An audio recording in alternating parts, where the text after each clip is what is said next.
The barber's hands stopped moving at exactly 11:47 in the morning. Nobody remembers who noticed first. The straight razor hovered above a man's jawline, trembling just enough to catch the light from the window, and then the room went quiet in that particular way that meant someone had walked through the door who wasn't supposed to walk through doors. Someone who was supposed to send other people first. A radio in the corner played something by Sam Cooke, and outside a woman pushed a stroller past the window without looking in, the wheels squeaking against February sidewalk. The men in the waiting chairs didn't stand. That was the thing people talked about afterward.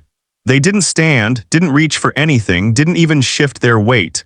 They just looked at each other for half a second too long and then looked away.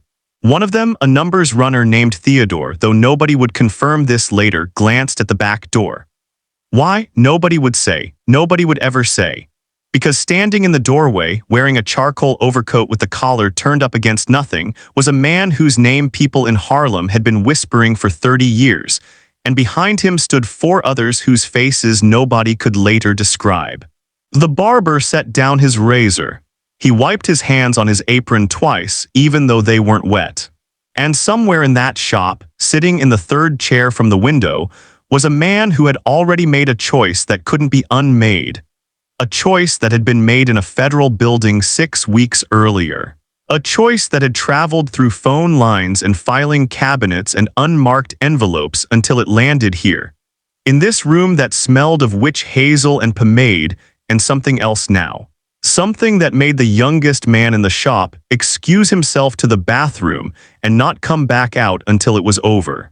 The door closed behind them. The lock turned. And whatever chance there had been to turn back was already gone before anyone understood what turning back would have meant. Ellsworth Raymond Johnson had been given the nickname Bumpy when he was still young enough to think nicknames were earned through fights. By 1962, he was 62 years old, and the name had become something else entirely. Less a description than a warning. A single word that rearranged conversations and redirected foot traffic and made men who owed money find it faster than they thought possible. He had survived Alcatraz. He had survived the Luciano years. He had survived 3 decades of federal attention that would have broken anyone whose spine was made of softer material. And now he was standing in a barbershop on 135th Street at a time when he should have been having coffee with his wife at their apartment, doing what he did most mornings, reading the newspaper, listening to the street noise, being nobody special. But somebody had made him special again. Somebody had talked. The shop belonged to a man named Cornelius Walker, who had cut hair in Harlem since 1934 and who had never in all those years asked questions about the men who sat in his chairs or the money they used to pay him. Cornelius was 61 years old. He had a wife named Delia, 2 grown sons, and a small house in Queens that he had almost finished paying off. He was not a criminal. He was not connected.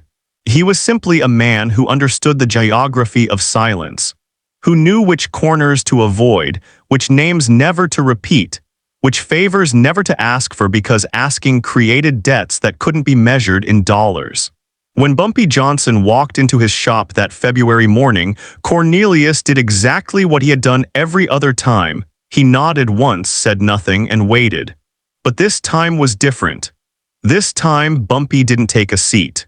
This time, Bumpy looked at every man in the room, one at a time, the way a man looks at a shelf full of books when he already knows which one he's going to pull down.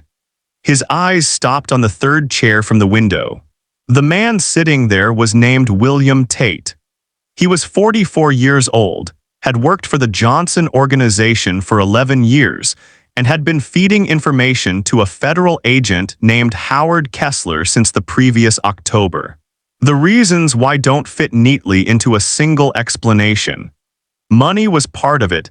Tate had a sister in Philadelphia with medical bills that exceeded anything he could cover. Fear was part of it. Kessler had photographs of Tate with a woman who wasn't his wife. And the woman's husband was a man who resolved his problems in ways that didn't involve lawyers. But there was something else too, something Tate had never fully explained even to himself.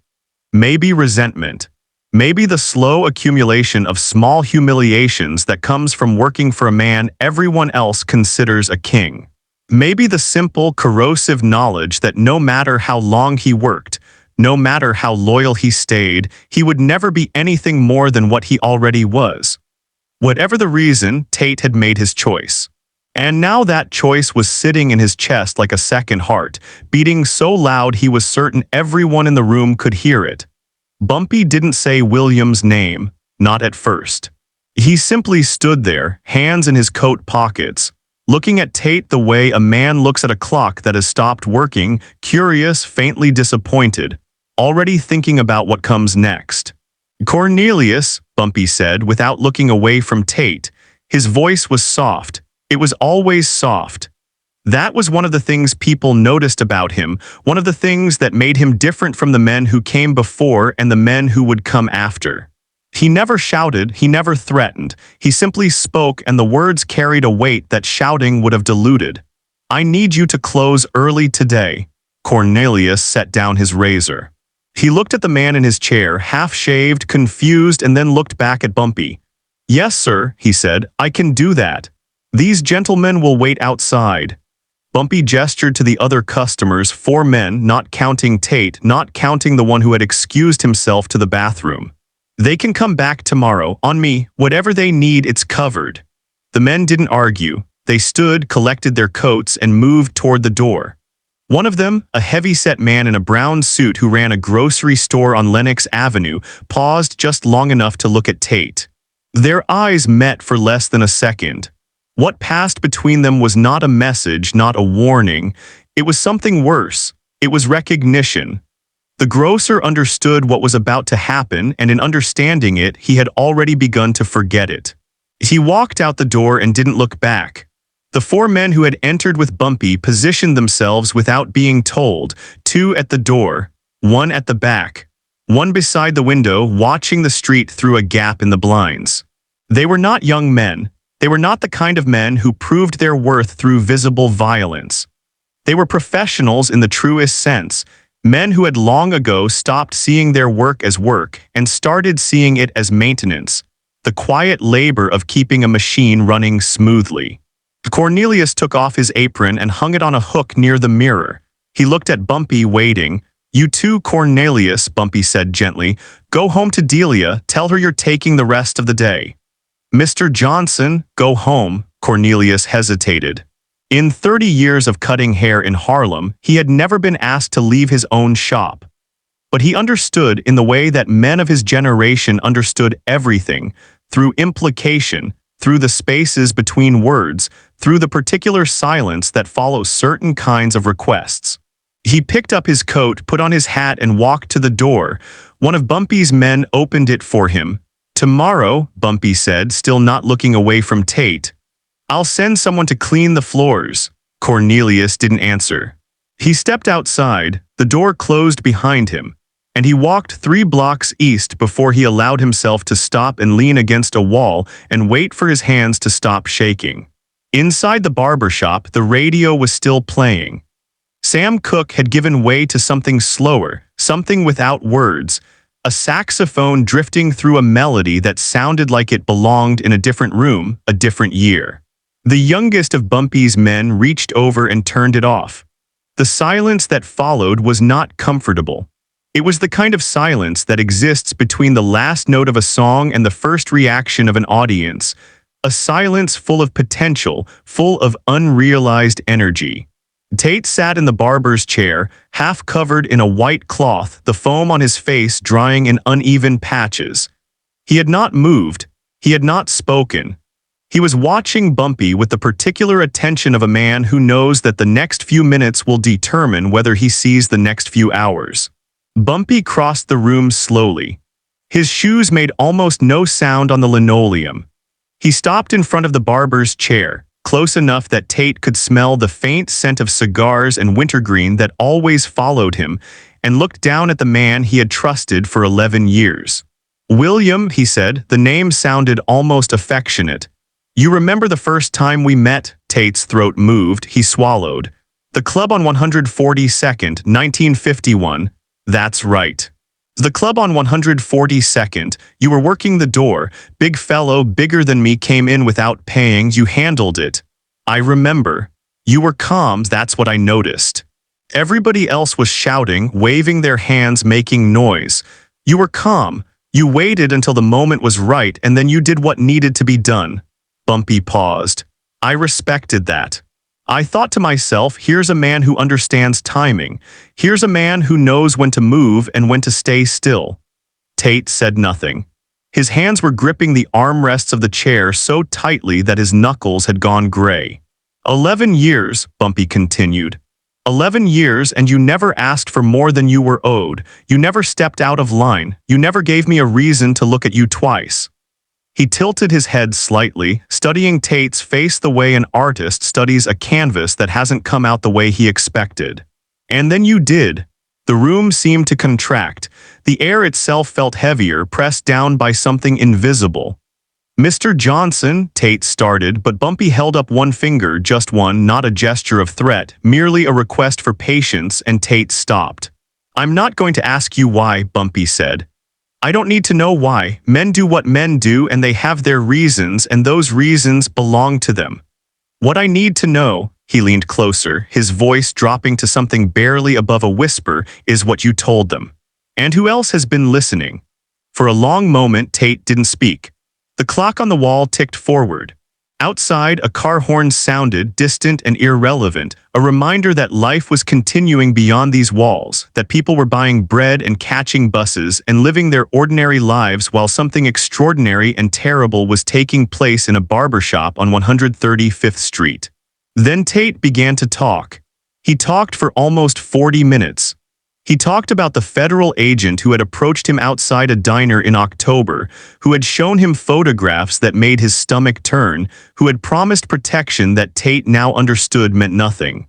He talked about the meetings, always in different locations, always brief, always conducted with the careful professionalism of men who understood the value of discretion. He talked about the questions Kessler had asked. About shipments, about money, about the men who came and went from Bumpy's office on St. Nicholas Avenue. He talked about what he had answered, and what he had refused to answer, and the slow, grinding pressure that had worn him down over weeks, until he found himself saying things he had sworn he would never say. And he talked about the others. This was the part that made the men by the door shift their weight, that made the man by the window turn slightly, listening more carefully. Because Tate was not alone. There were two others, one in the organization, one on the periphery, who had also been approached. Tate didn't know their names for certain. Kessler had been careful about that, compartmentalizing information the way intelligence men always did. But he had hints, fragments, a description of one man, a mention of a location connected to another. Bumpy listened without interrupting. His face remained expressionless throughout, revealing nothing, not anger, not disappointment, not even the cold calculation that Tate might have expected. He simply listened, absorbing the information the way a sponge absorbs water, letting it settle into him without visible reaction. When Tate finished speaking, the silence that followed was absolute. "William," Bumpy said finally, "I want you to know something, and I want you to believe it because it's the truth." Tate looked up at him, his eyes red-rimmed, his face a mask of exhaustion and fear. "If you had come to me," Bumpy said, "before any of this, if you had told me about the photographs, about your sister, about whatever pressure they put on you, I would have helped. You know that, you've seen me help men who had less claim to my protection than you did. I would have handled Kessler. I would have handled the other thing, and you would have walked away clean." He reached out and placed one hand on Tate's shoulder. The gesture was almost paternal. "But you didn't come to me, you made a choice. And choices have weight, William. They have consequences that roll forward like stones down a hill. You can't unchoose something once it's done." Tate's breathing had become shallow, rapid. "Mr. Johnson, I—SHH." Bumpy squeezed his shoulder gently. I know you're sorry, I believe you." He stepped back, removing his hand. "But sorry doesn't undo what's been done. And it doesn't protect the men who depend on me, the families, the businesses, the people who have built their lives on the foundation of what we've created. You put all of that at risk, William.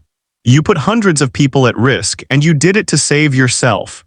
The man by the back door moved forward slightly. Tate flinched, pressing himself deeper into the barber's chair. "No," Bumpy said, raising a hand. The man stopped. "Not here, not like this." Tate exhaled sharply, a sound somewhere between relief and confusion. "You're going to do something for me," Bumpy continued. "You're going to help me clean this up. The other two, the ones Kessler approached, you're going to help me find out who they are. You're going to tell me everything you remember, every detail, every fragment, and then you're going to disappear." Tate stared at him. "Disappear. South Carolina, Georgia, somewhere warm, somewhere you've never been. You'll change your name, you'll find a new line of work, and you will never ever set foot in New York again." Bumpy's voice remained calm, measured, almost kind. "Your sister in Philadelphia will receive a package every month, enough to cover her bills, enough to keep her comfortable. That's my gift to you, William, because I remember the man you used to be. Because I know that man is still in there somewhere, buried under all the bad decisions." Tate's hands slowly released their grip on the armrests. His breathing began to normalize.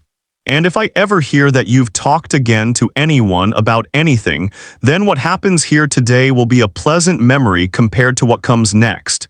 Do you understand?" "Yes," Tate whispered. "Yes, I understand."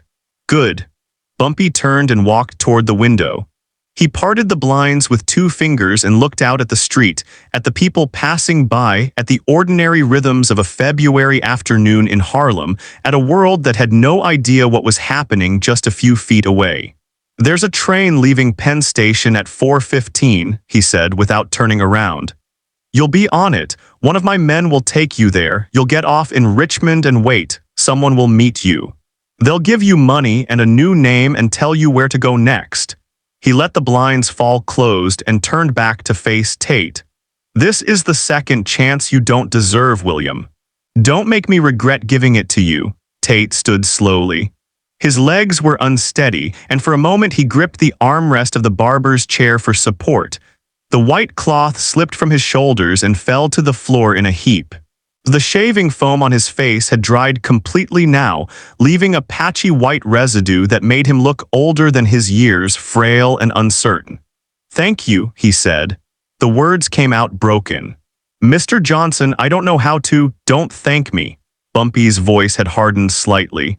"Thanking me implies you think this is a kindness. It isn't, it's business. You're useful to me, alive and cooperative.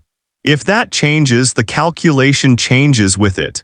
He nodded to one of the men by the door. "Take him out the back, clean him up, get him to the station." The man stepped forward, took Tate by the arm, and guided him toward the rear of the shop. Tate went without resistance, his shoulders slumped, his head down. Just before he passed through the back door, he paused and looked over his shoulder at Bumpy. Something passed between them, not forgiveness, not understanding, but something older and more complicated. The acknowledgement of a bond that had been broken and could never be repaired. The silent recognition of what both of them had lost in this room. Then Tate was gone, the back door closing softly behind him. The shop was quiet again. The clock on the wall continued to tick. Outside, life continued its relentless forward motion, indifferent to the small drama that had just concluded within these walls. One of Bumpy's men, an older man named Foster who had been with him since the late 1940s, stepped forward and spoke for the first time. "You sure about this? Letting him walk?" Bumpy didn't answer immediately. He stood in the center of the shop, his hands in his coat pockets, his eyes distant. "No," he said finally, "I'm not sure about anything, but I'm tired, Marcus. I'm tired of the other way. I've been doing the other way for 30 years, and all it does is create more of itself. More revenge, more fear, more reasons for men to betray you." He walked over to the barber's chair and sat down in it, settling into the worn leather with the ease of a man sitting in his own living room. "Besides," he continued, "a dead man can't tell me who else has been talking. A scared man, a grateful man, he'll tell me everything." Foster nodded slowly. There was wisdom in this, even if it wasn't the kind of wisdom that came naturally to men in their profession. "What about Cornelius?" he asked. "He saw everything. Cornelius has been cutting hair in this neighborhood since before either of us knew what a razor was for. He's seen things that would turn your hair white." "He's never said a word." Bumpy leaned his head back against the chair, staring at the ceiling. "He won't say anything now. And the others, the men who were in here when we came in, they'll talk, but they won't say anything. They'll tell their wives, their friends, maybe a cousin or two, and every time they tell it, the story will get a little bigger, a little more dramatic. By next week, there'll be 10 versions floating around, and none of them will be true, and all of them will serve the same purpose." Foster frowned. "What purpose?" Bumpy smiled, a small, tired smile that didn't reach his eyes. "Reminding people why they don't talk, why they don't betray, why they don't even think about it. The fear isn't in what happens, Marcus. It's in what people imagine happens, and imagination is always worse than reality." He stood up from the chair and straightened his coat. "Let's go, we have 2 more rats to find." The weeks that followed were quiet in the way that Harlem was always quiet when something large was moving beneath the surface. People went about their business, buying groceries, going to church, playing numbers, raising children. But there was an awareness, a watchfulness, a sense that attention was being paid in directions it hadn't been paid before. Bumpy Johnson moved through this landscape with the deliberate care of a man who understood that his greatest weapon was not violence but information. The details Tate had provided were fragments, incomplete pictures of men who had been compromised, and tracking them required patience and precision. The first was identified within 2 weeks. His name was Leonard Price, and he worked in the shipping business, not directly for Bumpy, but for a consortium of small operators who moved goods through Harlem and up into the Bronx. Price had been approached the same way Tate had: photographs, threats, promises of protection. But where Tate had folded gradually over months, Price had broken almost immediately, eager to trade whatever he knew for the illusion of federal safety. What happened to Leonard Price is not entirely clear. The accounts differ depending on who tells them. Some say he was given the same offer Tate received: a train ticket, a new name, the chance to start over somewhere far from New York. Others say the offer was made but rejected, that Price tried to run, that he made the mistake of thinking he could contact Kessler for help before disappearing. There are darker stories, too, whispered in the kind of establishments where whispers are the only acceptable form of speech. Stories about a warehouse on the East River, about questions asked and answers given, about a car that was found abandoned in Newark 3 days later with its interior cleaned so thoroughly that even the smell of the ocean couldn't cover what had been removed. The truth, whatever it is, died with the men who knew it. The second informant was never identified. This is one of the mysteries that has followed the story through the decades, a question that comes up every time old men in Harlem reminisce about the days when Bumpy Johnson walked the streets like a king. Tate had described fragments, a physical description, a connection to a restaurant on 138th Street, a mention of ties to the garment business. But these clues led nowhere. Either the informant was more careful than Tate and Price, or the fragments themselves were deliberate misdirection planted by Kessler to protect his most valuable asset. Bumpy spent months searching. His organization turned over every stone, questioned every connection, followed every thread. But the second rat was never found, or if he was, no one ever spoke of it. Some believe this failure haunted Bumpy for the rest of his life. Others believe he found the man and dealt with him so quietly that even his own people never knew. A few believe there was no second informant at all, that Kessler had invented the possibility specifically to create paranoia, to make Bumpy see betrayal everywhere he looked, to slowly poison the trust that held his organization together. If that was the goal, it may have partially succeeded. In the years that followed, Bumpy became more careful, more selective about who he allowed into his inner circle. Men who had worked with him for decades found themselves suddenly at arm's length, excluded from meetings they once attended freely, watched by eyes that hadn't watched them before. The atmosphere of trust that had defined the Johnson organization for 30 years began to erode, replaced by something more brittle, more cautious. This was the cost of betrayal, not just the immediate damage, but the long-term poisoning of the relationships that made everything else possible. And yet, when people in Harlem spoke of what happened in the barbershop that February morning, they didn't speak of damage or poison or erosion. They spoke of mercy. This was the strange paradox at the heart of the story. The fact that Bumpy Johnson, a man who had built his reputation on the absolute certainty of consequences, had chosen to let a traitor walk away. In a world where betrayal was met with swift and permanent retribution, he had offered second chances.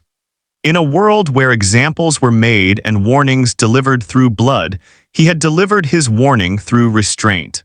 The men who had been in the barbershop that morning, the ones who had been escorted out before anything happened, spoke of this in hushed, almost reverent tones. They had expected violence. They had expected the kind of reckoning that left marks on walls and stains on floors. Instead, they had witnessed something they couldn't entirely explain. A man powerful enough to destroy someone choosing instead to spare them. The story spread through Harlem like ripples on water, each retelling adding new details, new interpretations, new layers of meaning. By the time it had circulated through the bars and barbershops and beauty parlors, it had become something larger than itself. A parable about power and mercy, about the difference between strength and violence, about what it meant to be a man in a world that so often confused the two. What nobody knew, what Bumpy never told anyone, was the calculation underneath. A dead traitor is a closed book. He can't reveal what else he knows, can't lead you to other traitors, can't serve as a lesson in how to recognize the signs of betrayal before they become betrayals. A dead traitor is a statement, yes, but statements are cheap. Information is expensive. A living traitor, on the other hand, is an open wound, a constant reminder to everyone who knows the story that betrayal is possible, that mercy can be given but also withdrawn, that the line between forgiveness and destruction is as thin as Bumpy Johnson's patience. Every month for the next 3 years, William Tate received a visitor in the small town in Georgia where he had built his new life. The visitor was a different man each time, someone Tate had never seen before. Someone who would ask a few questions, check a few details, and then disappear as quietly as he had arrived. These visits were not interrogations, they were reminders. And every month a package arrived at an address in Philadelphia. Inside was cash, enough to cover medical bills, enough to keep a sick woman comfortable, enough to remind her brother in Georgia that his silence was being purchased not once but continuously every 30 days for as long as his sister lived. Tate never returned to New York. He worked in a hardware store for 7 years, then opened his own small shop selling tools and building supplies. He married a local woman, a widow with 2 children, and raised them as his own. He went to church on Sundays. He became a deacon. He lived quietly and carefully, a man whose past existed only in the gaps between his smiles and the way he sometimes flinched at unexpected knocks on the door. He died in 1981 of a heart attack at the age of 63. His obituary in the local paper mentioned nothing of his life before Georgia. To the people of that small town, he was simply William Grant, a good man, a quiet man, a man who had come from somewhere else and chosen to stay. Whether he was ever at peace with what he had done, no one knows. Whether he thought of Harlem, of the barbershop, of the man who had let him live, these are questions that died with him, unanswered and perhaps unanswerable. And Bumpy Johnson. He lived another 6 years.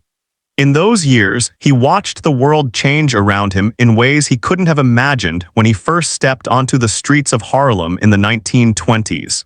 The civil rights movement transformed the political landscape.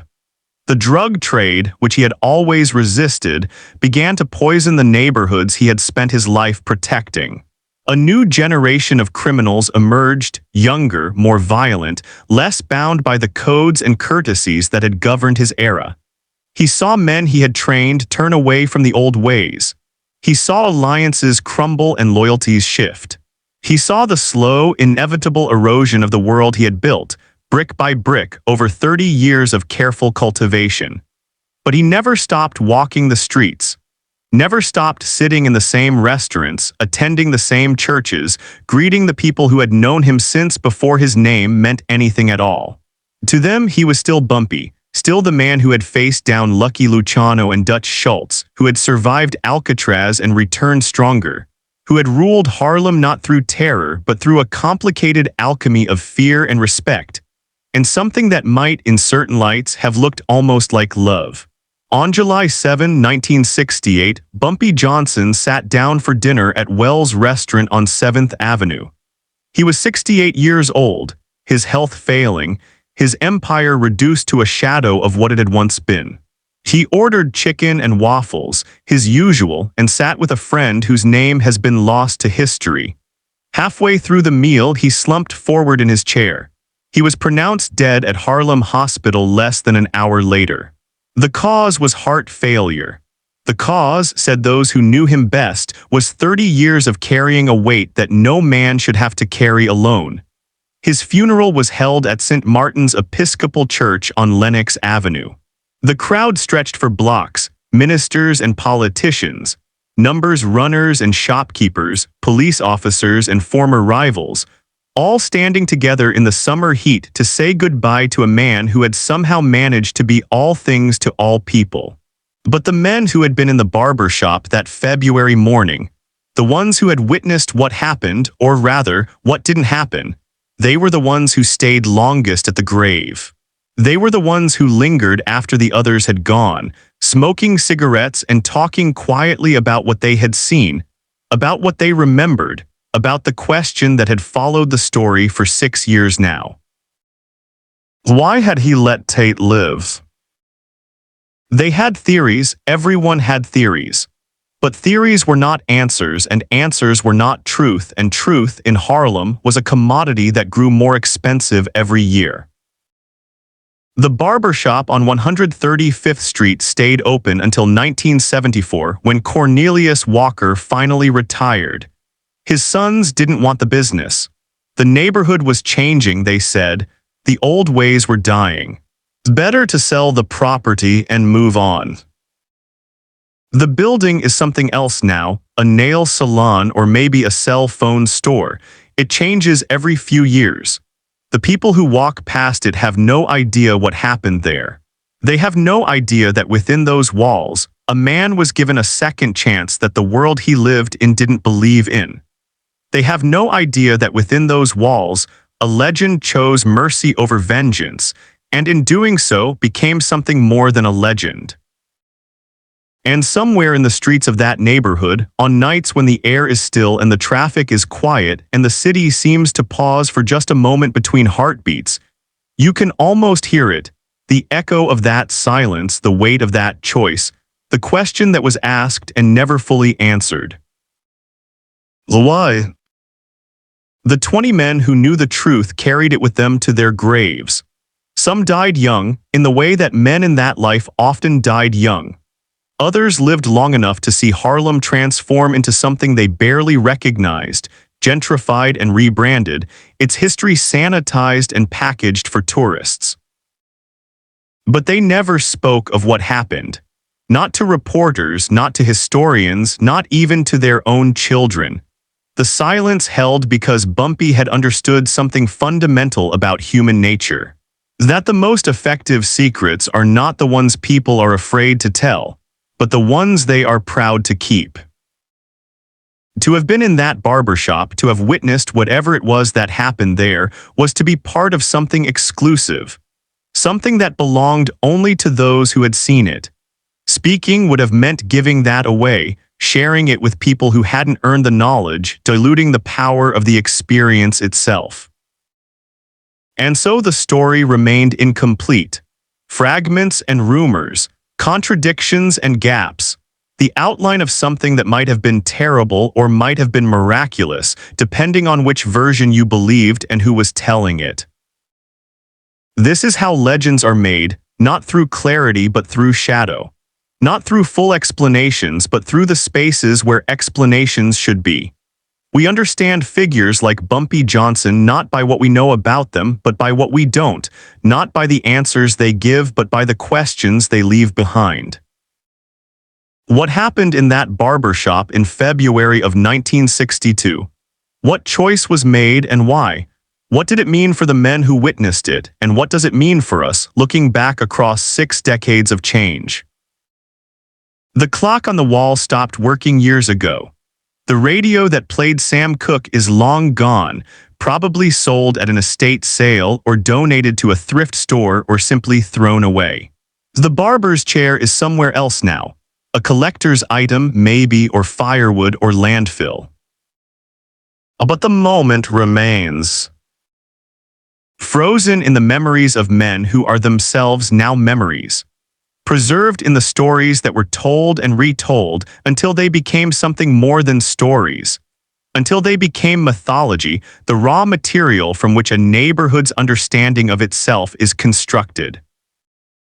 Bumpy Johnson walked out of that barbershop on a February afternoon in 1962, and somewhere in Harlem, a man boarded a train to a new life. And somewhere else, a federal agent named Kessler realized that his operation had been compromised in ways he would never fully understand. And the city kept moving, the way it always does, the way it always will.